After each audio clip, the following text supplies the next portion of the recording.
Welcome to the Visionary Chronicles, a business strategy podcast where we provide insight to those looking for creative, executable strategies built around the latest disruptive ideas, innovative cultures, product creators, and marketing solutions.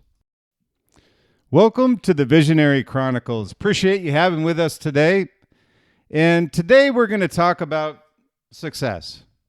And one thing in writing the recent book, The Visionary Brand, the success formula behind the world's most visionary brands. One thing I always found was interesting is, what is the difference between a brand that is a generational success versus a one-hit wonder that fails? And why is the failure rate so high? What is it about these visionary brands that allows them to sustain this long-term success? And so I did a lot of not only thinking, but also with the brands that I've been with personally, the brands we work with, Liquid Mind, as well as the greatest generational brands going all the way back to the Rockefellers, the Carnegies. And really trying to see, how did they build it? I mean, it's one thing to build it, but it's another thing to sustain it for generations. And I think that's what everybody, whether you're a venture capitalist, an entrepreneur, a business owner with a new brand, new company, or trying to regenerate, or whatever it may be, I think everybody wants to know, what is that formula? So in the Visionary Brand, I actually go through that formula for you, step-by-step process. And so today I just wanted to dig a little bit deeper on this specific question. So we talk about visionary success. How do brands sustain generational success? And I thought a quote, I always put a quote at the front end of each podcast that I have. And this one's from actually Confucius, who I love when he has a great quote. And he says, "Success depends upon previous preparation. And without such preparation, there is sure to be failure. So prepare. Prepare for the future." So why is it that so few brands survive, much less, let's say, gain this, what we call generational success? The question's critical to what I've found in defining what truly is a visionary brand. In the book, I outline and say, well, there's really no a visionary brand. There's the visionary brand. And what does that makeup look like? What's that formula? And what I found is those who have vision and maintain this vision while sticking to their path, regardless of circumstances, are the ones that become generational. And what I mean by that is, when you look at all of the circumstances that they've gone through, they create this foundational base, this principled base, that regardless of what's going on around them, they never lose sight of what that vision is. Now, they may pivot, they may move right, left, whatever it may be, but they eventually get back on track without losing brand equity, without losing loyalty, and without losing authentication. And those are areas of extreme importance for a generational brand. You lose any of those, and it's very difficult to recover. And those who have a vision and maintain it are the ones that succeed. This strategy is, I always say when we work with our brands and we get asked this question, it's very hard to answer because there's so many things that go in, or what I call the elements of the formula of building a visionary brand. So the strategy is much easier said than done. And why truly there are so few visionary generational brands that have achieved this success. You could probably count them on your right hand, how many have actually maintained truly brands. I'm not saying just companies, brands that you recognize day in, day out. There's probably more, but just to be a little sarcastic, I feel with this failure rate out there that everybody's so focused on, what I wanted to focus on was what makes great brands great. And I call them generational visionary brands that sustain this success and growth over periods of decades and continue to grow. Those are just ones that are few and far between. So the visionary brands sustain the success. So I wanted to kind of look at was something to help you as a business owner, a leader, entrepreneur, planning your new brand, your company, and giving you an idea of what goes into. And this isn't all of them. These are just some of them. And they're really principles of what you need to look at in order to define who you are as a company, what you do. It's really the who, why, what, when, and where. But also, once you define that, it's sticking to it through the storms, through the trials, the tribulations, everything that you go through, and still succeeding. So what is it that these generational brands have in common? And here's some what I call primary strategies these brands execute, what I call relentlessly, day in, day out, regardless of the circumstance. They are always focused on these areas. And number one, probably the most important from a principled perspective of what they need to do in order to succeed, in every single brand that I've studied or been with has had this in place. And it's a strong core principles and vision. And foundational principles, they establish and maintain strong core values and a clear vision that resonates passionately and guides all of their decisions. Again, foundational principles where they establish strong core values and a clear vision that resonates and guides all of their decisions. There really is no compromise here. You can change your values, but principles don't change. The second is cultural integrity. Within that core principles and vision is cultural integrity. This goes towards loyalty, and it goes towards authentication, the anchoring foundation pillars of a great brand. They ensure their values flow through the company culture and are reflected in everything that they achieve. There's no shortcuts. If you want to be generational, there's no shortcuts. It's like wealth. There may be the few and far between that quickly build a wealth portfolio, but sustaining that is another thing. So when you want to sustain success, cultural integrity is a key component through your strong core principles and vision. The second is innovation and adaptability. With the culture that we're in today, and in particular artificial intelligence, you need to ensure that you have what I call this continuous dynamic innovation platform and mindset. You know, they invest in research and development to continuously innovate their products, services, and processes. And I'll put a caveat out here because when we work with our brands at Liquid Mind and the brands that I've been with, heading up the product, marketing, and the sales, it's really one of those things where everybody says, oh, we innovate. It's a word that's really loosely thrown around. And I say, what do you mean by that? Is it incremental or is it innovation? Are you imitating or innovating? Imitators aren't innovators. When you look at innovation, it's truly beyond incremental. And I call disruption innovation on steroids. It's crazy what they can do on disruption. So they invest in research and development to continuously innovate their products, services, and processes. It's not an incremental improvement. It's not an adaptation of their product. It's a true innovation. What are you putting in your pipeline so you can surf it for generations? Every brand that I've taken a look at in my book, The Visionary Brand, every successful generational brand has had what I call this innovation pipeline. Minimum 8 to 10 years out.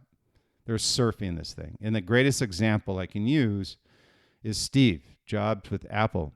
Steve handed over to Tim Cook an innovation pipeline that took them 10 years to come up with something new before he came to the end of the pipeline. And here we are, folks. Cook has nothing. So you want to be careful when you do that innovation pipeline that you're consistently building that pipeline so you continue to surf it for generations. I'm not saying Apple isn't still a great company. They are, because of the people inside the four walls. Tim's an operations guy, and he's doing a great job. But as far as the vision and where that brand is going, it still has to be proven. And I'm a shareholder, so I'm hoping it does continue. And the second part of that innovation is adaptability. They're agile. They can quickly adapt to changing market trends and consumer behaviors, whatever it may be, technological advances. Basically, what I'm saying is they can adapt to whatever technology and put it into their streamlined processes and make their company and brand better. They're not a legacy brand. Legacy brands are static. Dynamic brands can adapt. So have adaptability. The third is have a long-term vision. And what I mean by this is that you've got a vision is one thing, but it can't be short-term. It's got to be long-term. What I mean by long-term is 5 to 10 years out. Things change, and I get it. The short-term vision has to be a priority. I get it. But the more important side of it is a long-term vision and an anchored principle foundation for your brand that's going to carry you with a passion that you can convey to the next generation inside of that company as to what you stand for. So they focus on long-term goals and strategic planning rather than short-term gains. So that's a key principle to a visionary brand that sustains success. Number 4 is understanding this, and I put the word in here, deep. A deep customer journey understanding. What I mean by that is the purchase life cycle of a customer. And I call it customer lifetime value. CLV has become an important revenue generator for these brands. And that experience has changed, and you need to master it by understanding that customer journey of your brand. You don't really care about another brand and how they do it. Your customer has a specific journey, and you need to understand it inside and out, how to make this a customer-centric approach. They place the customer at the center of their business and their strategy, consistently seeking to understand and anticipate their needs. And this is key. It matches the innovation and adaptability side of it, is anticipating their needs. Now, I'm going to go back to Henry Ford, who said, well, people will argue when I make this point to say anticipate their needs. Henry Ford once famously said, if I asked my customer what they wanted, they would say a faster horse. We wouldn't have cars. So I get it. But you need to anticipate their needs. For instance, nobody knew they needed an iPhone until Steve commercialized it. Now look at the world. We can't live without them. And also with your customer, provide feedback loops. Be honest. Don't exclude your customer from this journey. They create these feedback mechanisms to gather and act on consumer insights. There's no better critic than your customer. Never forget that. So if you want to live in this hole, what I call the ostrich syndrome, it's putting your head in sand and staying there and then hoping when you come out of that sand that things have changed. They don't. You need feedback loops from your customers. So keep this deep customer journey understanding. What do they go through? Think of yourself personally. On really crappy brands have a crappy customer service journey. So make sure yours is first class. All generational brands have this in place. The 5th is your brand legacy and storytelling. As you move along in the continuum of a great brand, you need to have this compelling narrative continually. They build a strong brand story that connects with people emotionally, fostering loyalty across all generations. And Nike's a great example of that. When you look at their Just Do It campaign, how they market their product inspirationally and aspire people to be better athletes, better people, better runners, whatever it may be. Apple's just one example of that as well. And Nike's another example of this. Adidas, these consumer brands that aspire people to do better.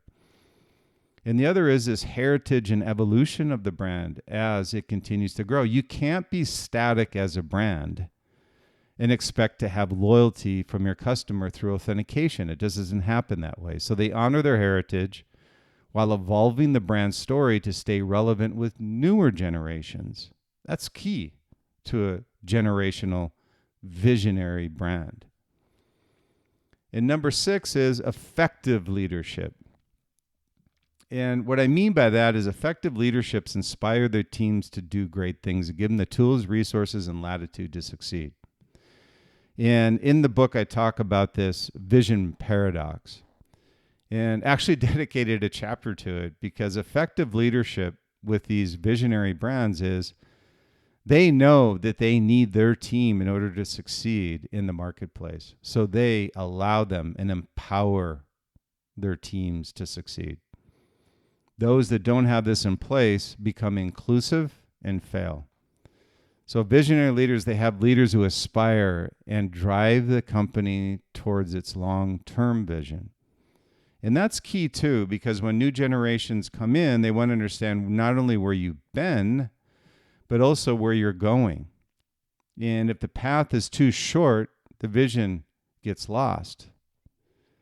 If it's long-term vision, people want to stick with the brand longer, not only from a consumer perspective, but from a team standpoint. And the second part of effective leadership, which is critical, is strong, what I call control structure.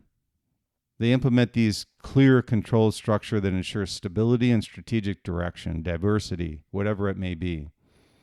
You need to make sure that you have that in place as a brand. And number 7, which does not happen enough and where I see the shortfall from a great brand to a visionary brand, is talent development and retention. In this competitive world right now, this goes back to loyalty, authentication, long-term vision. All of these pieces of the puzzle come together to retention. If you've got a great employee, so does everybody else want that employee. So you need to invest in your people and your team. They focus on attracting, developing, and retaining top talent aligned with the company's values and vision. That's why you need a compelling story as a brand. You need to have passion around the brand, and the people that are inside the company are your best advocates. Make sure you're investing in them. And the second part of this development and retention is an inclusive culture. In the day and age that we live in, to cultivate the inclusive culture that promotes diversity and innovation for everyone. They should feel as if they're a part of the brand and the future of the brand. Give that to them and empower them. Number 8 is strategic partnerships and alliances. This is also critical when people talk about, well, I don't really want to align with a competitor. I don't want to, well, many times what that does, and I get it, and there's some, particularly in the services industry, consumer product side, it's a little bit more difficult, but have collaborative efforts, form these, what I call strategic partnerships and alliances to expand your capabilities and reach. Maybe there's things and I'll just give you an example. So these are things where maybe you're a really great footwear company, but you're horrible at backpacks or tent business. It's just one example of collaborative efforts where the customer, who is, guess what, a hiker, needs footwear and camping gear. I see too often where brands become arrogant and don't want to partner with those who are not a threat, but could actually provide value to their customer. That's collaborative effort. The visionary brands see that. They understand they can become more powerful in the industry with alliances through collaborative efforts. And the next part of that is synergies. Create these synergies. Seek partners who can complement your strengths and help you achieve your long-term vision. That's another key piece of this as well. And number 9 is what I call not just brand management, but effective brand management. Consistency in everything that you do. Do not be inconsistent on your brand. They maintain consistent brand messaging and experience across all touch points. Apple lost his way with this. When they got rid of Saatchi and they went to another marketing firm, they lost their way with who they were from a directional standpoint. They lost their vision. They pivoted but didn't go back on path. So you want to maintain a consistent brand messaging, because that's what your loyal community and how you built your authentication in the industry has started will be maintained and achieved if you're going to build a long-term visionary brand. And the next piece of that effective brand management is reinvention. Periodically, I get it. Brands have to refresh their brand, But just stay true to your core principles and your authentication on your products, your brand, service, whatever it may be. And, refreshing is fine, but just stay relevant without losing your core identity. That's a key piece of that. And number 10, and this goes towards startups, ongoing brands, whatever it may be, is what I call this financial shrewdness, sound financial practices. I've seen great companies, great products, great revenue that are unprofitable and go bankrupt. Yes, they go bankrupt. And how they do that, ironically, even through success, is they burn through cash and don't understand how to run a company profitably. So they manage their finances wisely, ensuring they have the resources to invest in growth opportunities, and they save for a rainy day. They can weather these economic downturns. Two things happen in economic downturns. One thing is cash flow. Number two is you lose your brand equity by trying to take shortcuts. You go into a distribution channel you shouldn't be in. You sell to a customer you shouldn't have sold to. Whatever it may be, guess what happens? At the end of the day, customer lifetime value is driven through authentication and loyalty. If you lose both of those, which you will, if you don't have any of this financial shrewdness, it's a problem. And you'll lose both of those, which are critical to your success. And the next piece of financial shrewdness, which a lot of people are afraid of, and this is when people and brands, what we've seen with these visionary brands, these generational brands, and I say shrewdness because this is counterintuitive to a lot of people, is reinvestment. They reinvest in their business for innovation, expansion, and improvement. Guess when they do it? During downturns. Because they've saved for a rainy day. And those that don't have the cash, the ability to reinvest when others aren't, that's when you take the lead, is when something is counterintuitive to your competitors, but not you. So financial shrewdness is number 10. Number 11 is technological integration. And we talk about this as leveraging technology, is, they harness the power of technology to enhance predominantly operational efficiency, customer experience, and market reach. And I say these, which they're almost balancing or counterintuitive to one another, counterbalancing rather to one another, is this operational efficiency and customer experience and market reach. Most people don't think on technology, customer experience is ever thrown in there. But I can tell you with AI and everything that's going on with the journey of the customer, this is where you can leverage AI most effectively and immediately, is this operational efficiency through getting in the customer's products in the customer's hands quicker, commercializing product quicker, establishing your vision and your future product pipeline innovation quicker. But probably the most important aspect of technology integration right now is customer experience through AI and the ability for you to do that. That will extend your market reach on a global scale. And the next piece of that is digital transformation. They embrace this digital transformation and stay ahead of the rest of their competitors and the world as a whole, meaning that they need to satisfy different regions around the country. So they need to make sure that they're adapting and also maneuvering around their competition to gather market share from them. Number 12 is community engagement. And this is part of that customer lifetime value, providing value beyond product, having this community where they feel engaged on a day-to-day with your team and your business and your products. So it's really about building relationships. And what I mean by that is actively engaging with your community and those who are loyal to your brand in building relationships. And it's also corporate social responsibility, making sure you commit to causes authentically. No BS around, hey, let's wave a flag and say that we believe in this. Have the authentication to be dedicated to a cause and give back to the community, strengthening your brand reputation, and consumer loyalty. Those that are part of your customer lifetime value, generating generational revenue growth for your company and brand. So again, I'll go through these again. There's quite a few, and it's a mouthful. The first is strong core principles and a vision. Number 2 is innovation and adaptability. Number 3 is a long-term vision. Number 4 is a deep customer journey understanding. Number 5 is brand legacy and storytelling. Number 6 is effective leadership.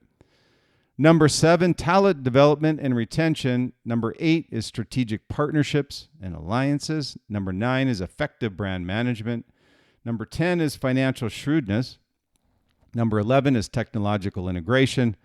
And number 12, community engagement. So by anchoring yourself, let's just say, in these principles and practices that I've outlined here, and through the Visionary Brand book, through the brands that I've been with personally, it was always a question that I had again about this generational success. What is the point of difference between a brand that fails and one that's a generational success?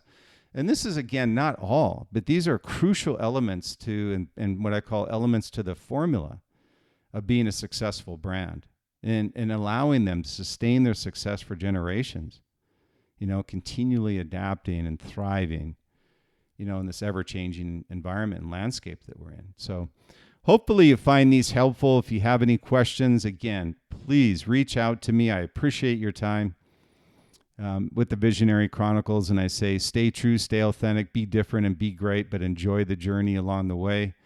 Thank you so much again for listening to the Visionary Chronicles. The Visionary Chronicle has been rated #1 global visionary podcast. It's also in the top 50 marketing podcasts as ranked by FeedSpot. Also recently finished, as you may know, the Visionary Brand book, The Success Formula Behind the World's Most Visionary Brands. Received the Reader's Favorite Award for Best Nonfiction Marketing Book, Business Genre Book, and then also a Amazon bestseller. So thank you again to everybody on purchasing the book, but I always say, more importantly, giving me feedback as to how you've applied what I put into the book to your business to succeed. So also with the release of the book, we just finished our master course on the Visionary Brand, which can be found through thevisionaryfiles.com. We also have our premium podcast up there. And we've got a subscription for the Visionary Brand Master Course. It's actually 18 courses, about 2 hours of video coursework. But I've had a tremendous amount of feedback on the Master Course and appreciate those who have already gone through it and given us feedback. So again, if you have any questions on the podcast, anything you may need support on, please feel free to reach out to me at liquidmind, liquidmindsite.com. We are a global brand strategy firm that partners with startups, and we've established with mid to large cap consumer brands. We also give back to the community with UCLA Venture Accelerator Program, also with the Beal Center of Innovation and Entrepreneurship at UCI, and happy to provide information on that as well if you need that. But feel free to reach out to me. I love hearing your comments and feedback at Brian, Bryan, at liquidmindsite.com. Would appreciate any feedback you have. And again, thanks so much for listening to the Visionary Chronicles podcast, and we will talk again soon.